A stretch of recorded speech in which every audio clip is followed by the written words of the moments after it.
Sí, pues ya estamos listos. Yo hablaba de la situación un poco, ¿no?, que tenemos hoy en día.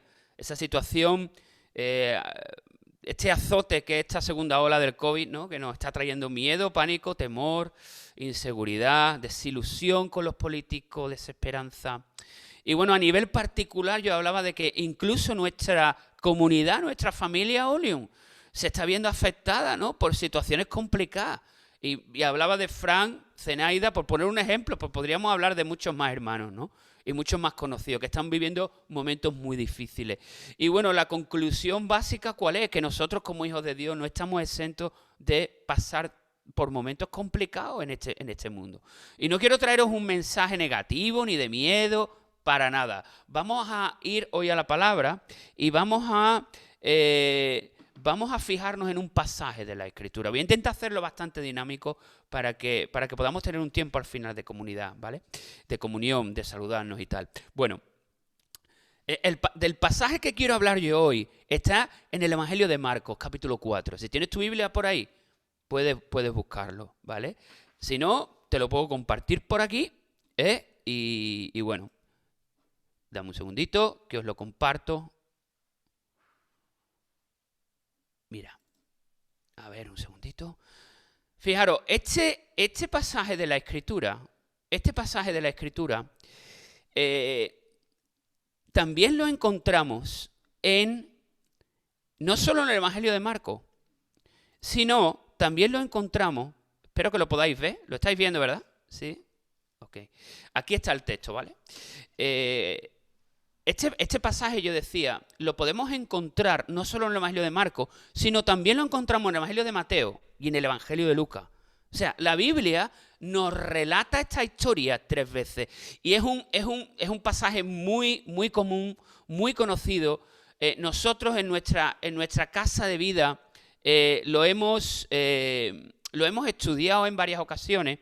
Y bueno, siempre sacamos cosas muy positivas y enseñanzas muy válidas para aplicarlas a nuestras vidas, ¿no?, de este pasaje. Es el pasaje en el que Jesús calma la tormenta. Entonces, vamos a disponernos. A ver, dame un segundito. Dame un momento. Que silencio a todo el mundo, ¿vale? Para que os llegue bien el audio. Ok, ya estamos. Sí, decía que de este pasaje siempre sacamos enseñanzas muy válidas para nuestras vidas. ¿Okay? Bueno, leo el pasaje sin más. Bueno, antes os voy a poner un poco en contexto. ¿Okay? Este pasaje tiene lugar en un momento en el que Jesús, si vamos al principio del capítulo 4 del Evangelio de Marcos, nos encontramos con que el Señor, con que Jesús se ha llevado todo ese día enseñando, montado en una barca, enseñando a las multitudes desde una barca en el lago de Genesaret, mar de Galilea, es el mismo sitio. Y nos encontramos con eso, ¿no? Nos encontramos con que Jesús lleva todo el día enseñando, rodeado de gente, ministrando sus necesidades, enseñándole. Y al caer la tarde, al acabar el día, es cuando tiene lugar esta escena, ¿no? Dice la Biblia que al atardecer, versículo 35, Marcos 4, 35, dice: al atardecer Jesús dijo a sus discípulos: crucemos al otro lado del lago. Así que dejaron a las multitudes y salieron con Jesús en la barca, aunque otras barcas lo siguieron. Pronto se desató una tormenta feroz y olas violentas entraban en la barca, la cual empezó a llenarse de agua. Tengo aquí unas palabras en negrita, no sé si las podéis ver por ahí, ¿vale? Pues son cosas que al leer el pasaje me han llamado la atención, ¿vale? Después comentaremos sobre ello. Sigo con el versículo 38, dice: Jesús estaba dormido en la parte posterior de la barca, con la cabeza recostada en una almohada. Los discípulos lo despertaron. ¡Maestro! ¿No te importa que nos ahoguemos?, gritaron. Después analizaremos eso. Versículo 39. Cuando Jesús se despertó, reprendió el viento y dijo a las olas: ¡silencio! ¡Cálmense! De repente, el viento se detuvo y hubo una gran calma. ¿vale? A ver, dame un segundo. Luego, él les preguntó, ¿por qué tienen miedo? ¿Todavía no tienen fe? Los discípulos estaban completamente aterrados. ¿Quién es este hombre?, se preguntaban unos a otros. Hasta el viento y las olas le obedecen.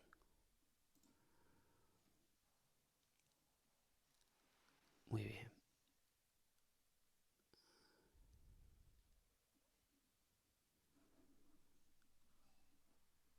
A ver, un segundo, por favor. Dejo de compartir esto. Bien, el texto. A ver, todo el mundo me está siguiendo, ¿verdad? ¿Podéis levantar la mano si me escucháis? ¿Sí? Fantástico, genial, muy bien. Vale, ok. Bueno, nos encontramos con este texto tremendo, ¿no? Esta situación, wow, increíble, de miedo, de pánico. Y yo encontraba mucho paralelismo, mucha semejanza, ¿no? Entre este pasaje de la Escritura y lo que estamos viviendo nosotros, en la época en la que nos ha tocado vivir, ¿no? Fijaros, en esta versión de la Biblia que yo estoy leyendo, que es la versión Nueva Traducción Viviente, habla de que se desató una tormenta feroz, ¿no? Yo me planteaba, ¿no? Vaya tormenta que aparece en un lago, ¿no? O sea, porque las tormentas normalmente que vemos en las películas, o sea, no sé si alguna vez has estado en el mar y te ha pillado una tormenta. No sé, normalmente se dan lugar, ¿no? En el agua del mar, ¿no? A lo mejor dentro de un lago es algo menos común, ¿no? Pero un poco investigando el trasfondo, sí que es verdad que en ese lugar en concreto, en el lago de Genesaret, es un lugar que al parecer está rodeado por, bueno, un monte, el Monte Hermón se llama, que es un monte que tiene casi unos 3.000 metros de altitud, que es bastante alto, y después tiene unas colinas alrededor escarpadas, ¿no? Parece ser que cuando el viento frío de la montaña baja hacia el valle y pasa por el lago, choca contra el viento o el aire cálido que está sobre el lago, y ahí es donde se produce ese tipo de remolino, ese tipo de tormenta, ¿vale? Como os he dicho antes, fijaros, los 3 evangelios nos hablan de este pasaje, pero hay algo que me llamó la atención y me gustaría compartirlo con vosotros. Mira, tanto Marcos como Lucas utilizan una palabra en concreto para referirse a la tormenta, ¿no? Esa tormenta feroz. Fijaros, tanto Marcos como Lucas utilizan una palabra griega que es lailaps, es esa palabra, y se suele traducir como tempestad o tormenta, ¿vale? Tiene que ver con el viento, con las olas, pero hay también una cosa más, y es que el Evangelio de Mateo utiliza un detalle interesante, ¿vale? Y el detalle es que no utiliza la palabra lailaps, sino utiliza la palabra, fijaros, seísmos, que le añade una connotación interesante a todo lo que ocurrió allí, ¿no? Porque alguien sabe que es un seísmo, ¿verdad? Es como un terremoto. Entonces, ¿sabes una cosa? Es muy difícil predecir tanto una tormenta de esta magnitud como un terremoto. Este tipo de fenómenos atmosféricos son bastante difíciles de predecir. Y yo pensaba en esta realidad y pensaba en cómo nos ha cogido fuera de juego la pandemia, ¿verdad? Es algo que, ¿cómo podríamos predecir la magnitud de la tormenta en la que estamos metidos? Fijaros, un terremoto hace que, no sé si alguno de vosotros, Angélica, en Chile sé que hay muchos terremotos, no sé si en alguna ocasión te ha tocado vivir alguno de ellos, pero yo tampoco he vivido nunca uno, ¿no? Pero entiendo que la experiencia de pasar por un terremoto tiene que ser algo súper fuerte. Porque todo lo que te rodea empieza a temblar y tú no lo controlas, ¿verdad? Un terremoto hace que todo tiemble. y que todo se convierta, todo lo que te rodea, el suelo en el que tú estás pisando, se vuelve algo inseguro.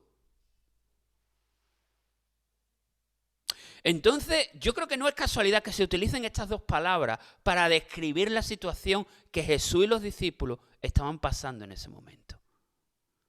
¿Vale? No olvidemos un detalle interesante. En el equipo de Jesús, en este momento, había marineros experimentados. Me acuerdo de Pedro, me acuerdo de Juan y Santiago. A todos estos los llamó Jesús en la orilla del mar. Es decir, estaban trabajando, eran gente que se dedicaba al mar. Entonces yo me imagino, ¿qué tipo de tormenta tuvo que soportar esta gente para que un grupo de marineros acudiera a un carpintero? ¿Os lo habéis preguntado alguna vez? O sea, tuvo que ser algo muy fuerte. No solo una tormentilla. No solo el levante de Coní. No. ¿Vale? Tuvo que ser algo muy potente, muy serio. Tengo aquí subrayado expresiones como tormenta feroz, olas violentas y algo muy descriptivo. La barca empezó a llenarse de agua. La barca empezó a llenarse de agua. En la mar, bueno, Miguel, que es patrón de barco, tiene que saber esto más que yo. O sea, en la mar te puedes encontrar inclemencias meteorológicas, pero cuando tu barca empieza a llenarse de agua, la cosa se pone bien seria, ¿verdad o no? Cuando tú estás en medio del mar o de un lago y tu barca empieza a llenarse de agua, bueno, pégale un pistoletazo a las bengalas esas porque necesitas ayuda, en serio, ¿vale? Entonces esta gente se encontraba en esa situación. Esta gente se encontraba en medio de toda esta situación, ¿no? Y ahora fijaros el detalle que a mí me sorprende. Jesús dormió. El Señor estaba durmiendo. Y yo me preguntaba,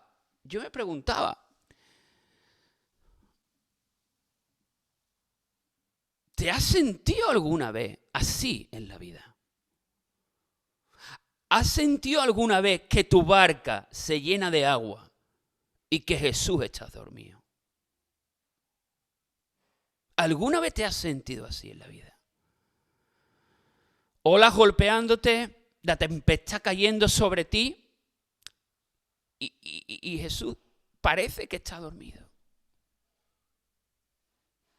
No responde como tú esperas que responda.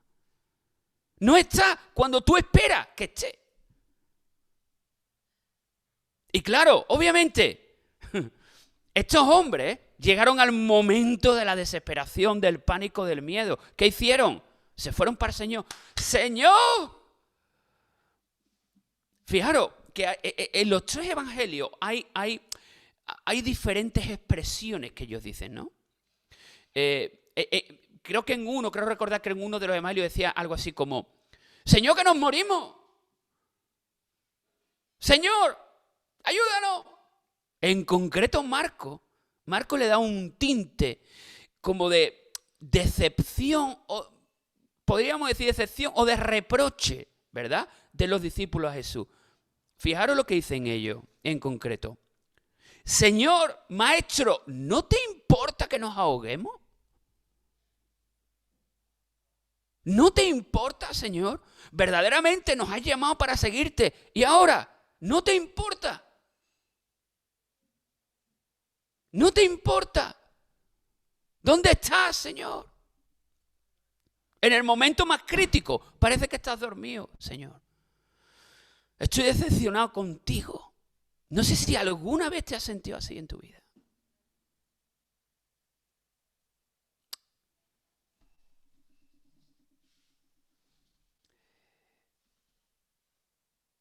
El Señor se despierta.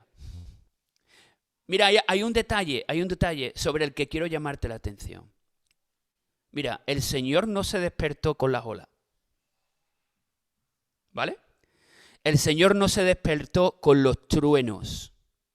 El Señor no se despertó con el agua golpeando ferozmente contra el barco. el Señor se despertó cuando sus amigos gritaban desesperados. ¿Harían más ruido el viento y las olas que los discípulos? No lo sé. Pero el hecho es que el Señor se despertó cuando sus amigos, sus discípulos clamaron, ¿verdad? La Biblia nos cuenta que el Señor se despierta y que de momento reprende y manda a callar al viento, manda a callar las olas y todo se convierte en una calma sobrenatural. Dice que de repente el viento se detuvo, versículo 39, de repente el viento se detuvo y hubo una gran calma. Y luego el Señor les pregunta, ¿por qué tienen miedo? ¿Todavía no tienen fe? ¿Por qué tenéis miedo? Parece una pregunta dura, parece una pregunta, o sea, con una respuesta muy obvia. ¿Cómo no vamos a tener miedo con la que hemos pasado, verdad? ¿Cómo no vamos a tener miedo? Señor, por favor. Pero fíjate, yo creo que el Señor, en parte, lo que les quiso decir es eso. ¿No os dais cuenta que yo estoy aquí? Yo he estado con vosotros. Estoy aquí en el barco. Que yo no esté respondiendo como vosotros esperáis que responda no significa que no esté. Yo estoy aquí. Confiad. Confiad. Yo creo que lo que Jesús le quiso decir es, señores, todavía no os habéis enterado de quién soy yo. No os desesperéis. Todavía no os habéis enterado de quién es el que está en la barca. Todavía no os habéis enterado, señores. ¿Sabes qué pasa? Que yo creo que Jesús estaba súper, hiper, mega interesado en calmar no solo la tormenta que azotaba contra el barco, sino la tormenta que se había desatado en el corazón de ellos. En el corazón de estos hombres se había despertado una tormenta, un terremoto, donde toda su confianza, donde toda su seguridad, donde toda su esperanza se derrumbaba. Y esa es la tormenta que yo creo que estaba más interesado Jesús en apaciguar. Señores, no sabéis, no os damos cuenta de quién está con vosotros. ¿No os habéis fijado? Hemos pasado mucho tiempo juntos. Ya deberíais saber. No preocuparos en demasía. Tranquilo. Yo estoy con vosotros. Yo estoy con vosotros.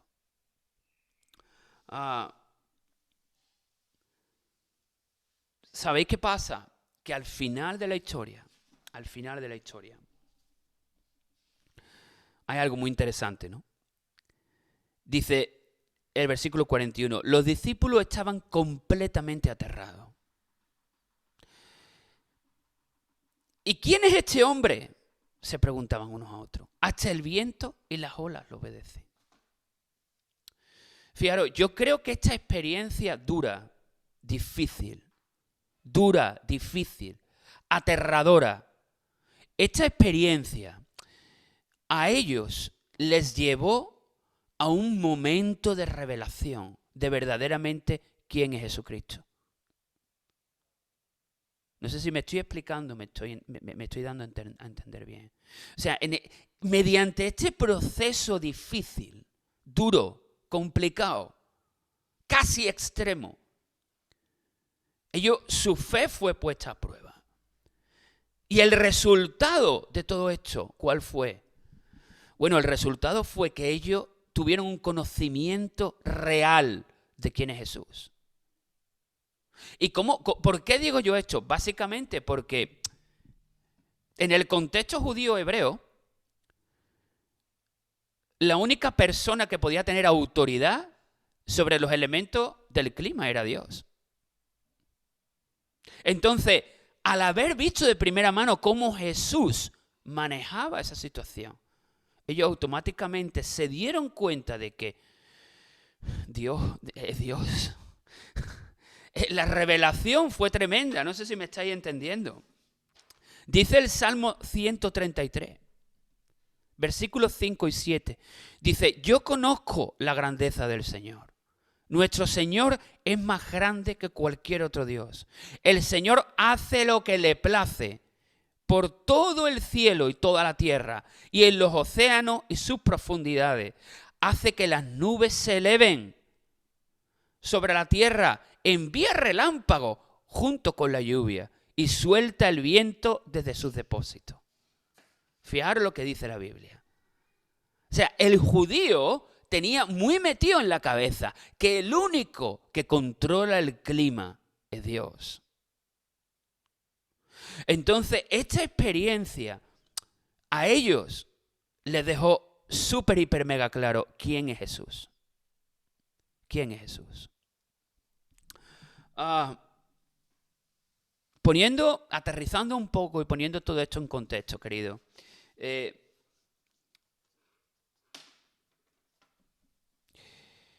muy complicado. Es muy complicado a nivel intelectual, a nivel de razonamiento, ¿vale? Ser capaces de estar pasando una tormenta, como la que muchos de nosotros está pasando o ha pasado, y tener la capacidad de estar tranquilo y no perder la calma. Es muy difícil, querido, a nivel racional, a nivel de sentido común humano. Pero, señores, nosotros tenemos la fe. Nosotros tenemos la fe.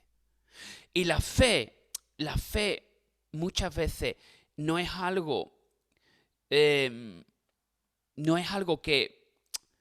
¿cómo decirlo? La fe probablemente es algo que en ciertos momentos de la vida tú vas a tener que poner en práctica sin dejarte guiar por el sentido común humano. Espero que esto se me entienda bien, ¿vale? Hay veces en los que no tenemos otra que confiar en Dios y poner nuestra fe y nuestra esperanza en Dios, querido. Eso es lo que estoy intentando decir, ¿verdad? O sea, yo me pongo en el pellejo de estos señores y si en mi barca empieza a entrar agua de esa manera, probablemente yo hubiera reaccionado igual que ellos. Entonces, el llamado de Jesús es, para ti hoy, es, yo estoy en tu barca. Yo estoy en tu barca. No desesperes. Amado, yo estoy en tu barca. A pesar de que aparentemente pueda parecer dormido, yo estoy en tu barca, querido. Entonces, lo primero que tenemos que tener claro es, ¿está Jesús en nuestra barca? ¿Está Jesús en nuestra barca? Si Jesús está en nuestra barca, podemos estar confiados. Podemos estar tranquilos. Podemos guardar la calma. Aunque las olas nos azoten, podemos tener esperanza. Podemos tener esperanza. No desespere. Número 2. Mediante las tormentas de la vida. Mediante las tormentas de la vida, muchas veces tenemos una revelación íntima y verdadera de quién es Jesús. Las tormentas que pasamos en la vida muchas veces, el resultado de esas tormentas es que conocemos a Jesús íntimamente, verdaderamente. Descubrimos que Él es verdaderamente Dios. No sé si alguna vez te ha pasado eso. A mí me ha pasado. Pasar por un momento complicado, difícil, y darte cuenta de que verdaderamente Dios está ahí. Y quizá las cosas no se arreglan cuando tú quieres como tú quieres. Quizá no es así. Hay una historia que quiero leerte rápida. Mira. Dice que un náufrago logró llegar a una isla inhabitada. Dice, con mucho esfuerzo construyó una choza para protegerse y guardar las pocas cosas que había conseguido rescatar. Desde allí contemplaba constantemente y en oración, el horizonte con la esperanza de que un barco se asomara. Al regresar una tarde, luego de haber salido a buscar algo para comer, se encontró con que su choza estaba completamente envuelta en llamas.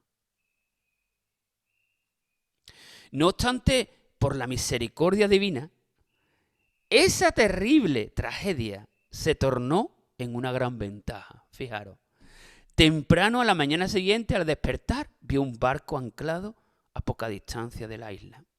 Cuando el capitán se acercó a la playa, explicó: vimos tu señal de humo y vinimos.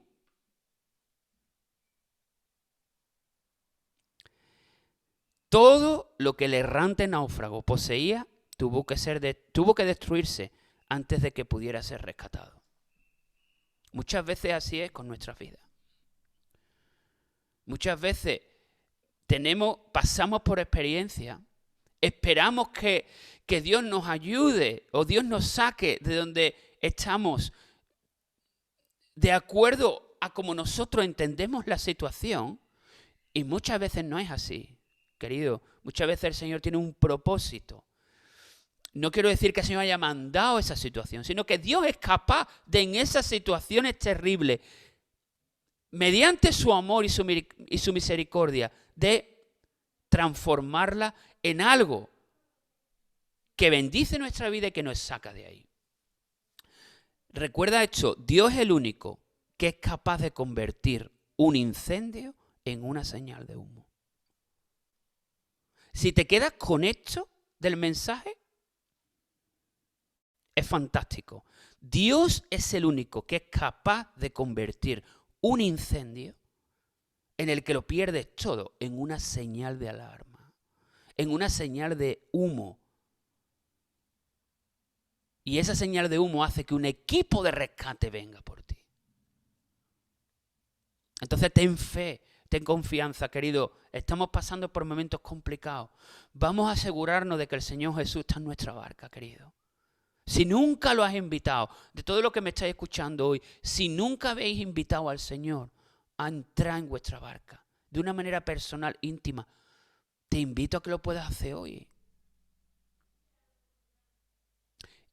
Eso por un lado. Y número 2, recuerda esto que acabo de decir. Dios, Jesús, es el único que es capaz de convertir un incendio en una señal de humo. ¿Sí? Es un mensaje de esperanza, querido. Espero que lo hayáis abrazado y entendido así. Amén. Y me gustaría orar un momentito. Me gustaría orar. Y me gustaría orar en concreto por si alguien nos está escuchando y nunca ha invitado a Jesús a que se suba a su barca. De una manera racional, consciente. Si nunca lo has hecho, te voy a invitar a que lo puedas hacer. Yo voy a hacer una oración y si quieres repetirla con tus propias palabras como tú quieras, me gustaría que lo pudiéramos hacer. Amén. Señor, en este día he entendido, Señor, que el lugar más seguro, en medio de una tormenta o fuera de ella, es estar contigo en la misma barca, Señor. He entendido, Señor, que contigo las tormentas de la vida se viven de manera diferente. Tú eres el único que puede convertir algo malo en bueno, Señor. Y, Señor, me acerco a ti hoy, Señor, y me arrepiento de mis pecados, Señor. Me arrepiento de mis errores, de mis faltas, Señor. Y te pido que entres en mi vida, Señor. Te abro las puertas de mi vida, de mi alma, de mi corazón, Señor. Quiero caminar contigo, Señor. Límpiame con tu sangre, Señor. Te doy gracias por tu sacrificio por mí en la cruz, Señor. Entiendo que solo por ti, por tu sangre, puedo tener acceso y puedo tener la puerta abierta para relacionarme contigo como Padre, Señor. Sé mi Salvador, Señor. Sé mi Señor. Quiero caminar contigo, Jesús. Ayúdame. Ayúdame en medio de mis tormentas, Señor. Ayúdame a tener fe en ti y a confiar en ti cuando las aguas anegan mi barca, Señor. Ayúdame, Señor. Amén. Amén. Amén.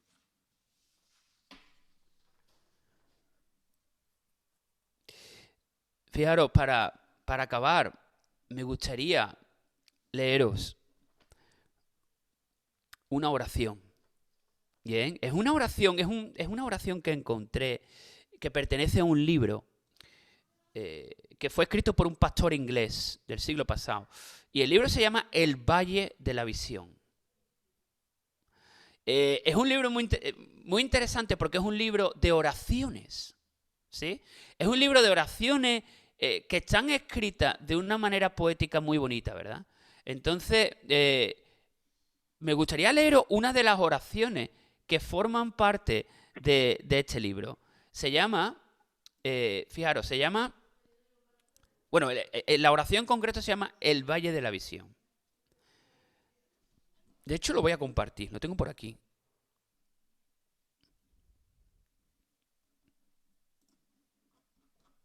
Lo voy a ir leyendo, pero me gustaría compartirlo con vosotros. ¿Vale? Aquí estamos.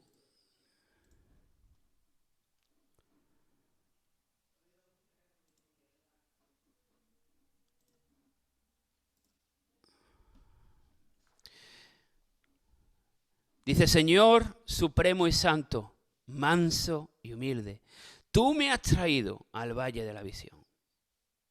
El Valle de la Visión es un poco, bueno, esas situaciones complicadas, ¿no? Ese valle por el que atravesamos, que está lleno de dificultades y de pruebas, ¿no? Y de cosas difíciles de vivir, ¿no? Tú me has traído al Valle de la Visión, en donde vivo en las profundidades, pero te veo en las alturas. Rodeado de montañas de pecado, contemplo tu gloria. Hazme aprender por medio de esta paradoja que el camino hacia abajo es el camino hacia arriba, que ser humilde es ser supremo, que el corazón quebrantado es el corazón sanado, que el espíritu contrito es el espíritu que se regocija, que el alma arrepentida es el alma victoriosa, que no tener nada es poseerlo todo, que llevar la cruz es ponerse la corona, que dar es recibir, que el valle es el lugar de visión. Señor, durante el día las estrellas se pueden ver desde los pozos más profundos. Y cuanto más profundos los pozos, más brillan las estrellas. Permíteme encontrar tu luz en mi oscuridad, tu vida en mi muerte, tu gozo en mi tristeza, tu gracia en mi pecado, tu riqueza en mi pobreza, tu gloria en mi valle. Hay mucha profundidad escondida en esta oración, ¿verdad? Básicamente, si pudiéramos resumir esta oración, podríamos resumirla con el hecho de que Jesús, cuando Jesús es lo único que yo tengo, es suficiente. Cuando Jesús es lo único que yo tengo, es suficiente. Ahora, cuando tengo todo y me falta Jesús, no tengo nada. Cuando tengo todo y no tengo Jesús, no tengo nada. Me acuerdo de las palabras del apóstol Pablo, ¿no? Todo lo tengo por basura. Todo. Todo lo tengo, todo no hay nada que me importe, todo lo tengo por basura. Solo el conocimiento de Cristo es lo que me interesa. El tenerlo a Él, el relacionarme con Él, el caminar con Él. Entonces, fijaros, mirándolo desde esta perspectiva, las situaciones difíciles, complicadas, nos recuerdan que tenemos que agarrarnos al Señor con toda nuestra fuerza. Tenemos que valorarlo por encima de todas las cosas, querido. No hay nada como Él. No hay nada en este mundo que pueda compararse a Él. Incluso cuando tu barca se llena de agua, si está Él dentro, está confiado, querido. Confía. Amén. Déjame orar un momentito más, ¿vale? Ya acabamos. Déjame orar por cada uno de vosotros. Señor, te pido, Dios mío, en este día por mis hermanos, por mi comunidad, Olión, Señor. Te pido por cada familia, papá. Te pido por cada persona aquí representada, Señor. Por cada uno de los que están escuchando este mensaje hoy, Señor. Te pido que tú los bendigas, Señor, que tú los cuides, que tú los protejas, Señor. Te pido que calmes las tormentas de su alma, Señor. Te pido que calmes, Señor, con tu poder, con tu gracia. Señor, calma las tormentas de cada uno, las tormentas del corazón, Señor. Esos terremotos internos que nos remueven y nos provocan inseguridad, Señor, nos provocan desesperanza. Te pido en el día de hoy, Señor, que tú puedas hablarle a esas tormentas, Dios mío, de cada uno de mis hermanos, Señor, y podamos encontrar en ti confianza, Señor, valor, ánimo, Señor. Te pido por cada familia, protégela, Señor. Bendícela, Señor. Bendícela, cuídala por nuestros niños, Señor, por los colegios, Señor. Cuídalos, protégelos, Señor, en el nombre de Jesús, Señor. Amén. Amén. Amén. Vamos a cortar la grabación, querido.